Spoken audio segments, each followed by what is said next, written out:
नरसिंहपुर जिले के तहसील तेंदुखेड़ा में NH 45 पर SDM कार्यालय के सामने राष्ट्रीय किसान मजदूर संघ का विभिन्न मांगों को लेकर अनिश्चितकालीन धरना शुरू हो गया है। धरना स्थल पर बैठे कृषकों ने अपनी विभिन्न मांगों को लेकर मोर्चा खोल दिया है, तो वहीं बड़ी संख्या में किसान मौजूद रहे। किसान संघ के सदस्यों ने स्पष्ट किया कि यदि उनकी मांगों पर शासन प्रशासन ध्यान नहीं देता है तो संघ 30 जनवरी के बाद वृहद स्तर पर आंदोलन शुरू करेगा, जिसकी संपूर्ण जिम्मेदारी शासन प्रशासन की होगी। हमारे राष्ट्रीय किसान मजदूर संघ जिला नरसिंहपुर के आह्वान पर जो SDM कार्यालय तेंदुखेड़ा के समक्ष आज 21 जनवरी से हमारी किसानों की विभिन्न जो मांगों को लेकर अनिश्चितकालीन धरना का प्रारंभ हुआ है, वो अभी प्रारंभिक तौर पर तो 21 जनवरी से 29 जनवरी तक है और 30 जनवरी को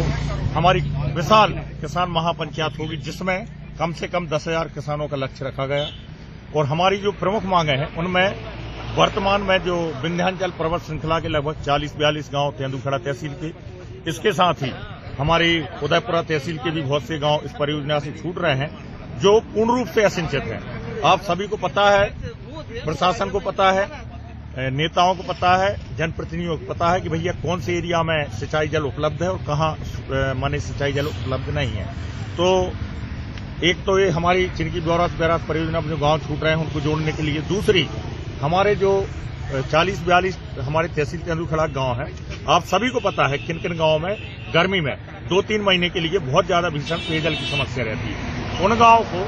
नर्मदा जल से एक परियोजना लाकर उन सभी गांवों को नल जल योजना के माध्यम से उनको भी पीने के पानी की व्यवस्था 70-80 साल बाद मिलना आवश्यक है। इस मांग को लेकर भी हम लोग आंदोलन कर रहे हैं। जिस तरीके से देखा जा रहा है आपकी जो मुख्य मांगे हैं, अगर आपकी मांगों का निराकरण नहीं हुआ तो आगामी कदम क्या रहेगा?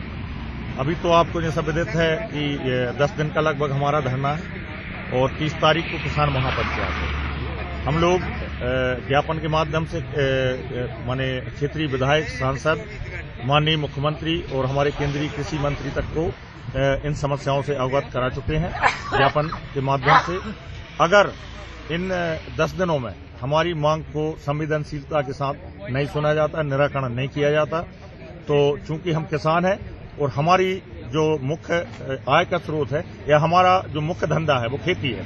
तो हम खेती के लिए कुछ भी करने के लिए तैयार रहेंगे और आगामी ये जो धरना है वो हो सकन जब तक हमारा ये मांग पूरी ना हो तब तक चलता रहे। यशवंत सिंह पटेल, किस पद से?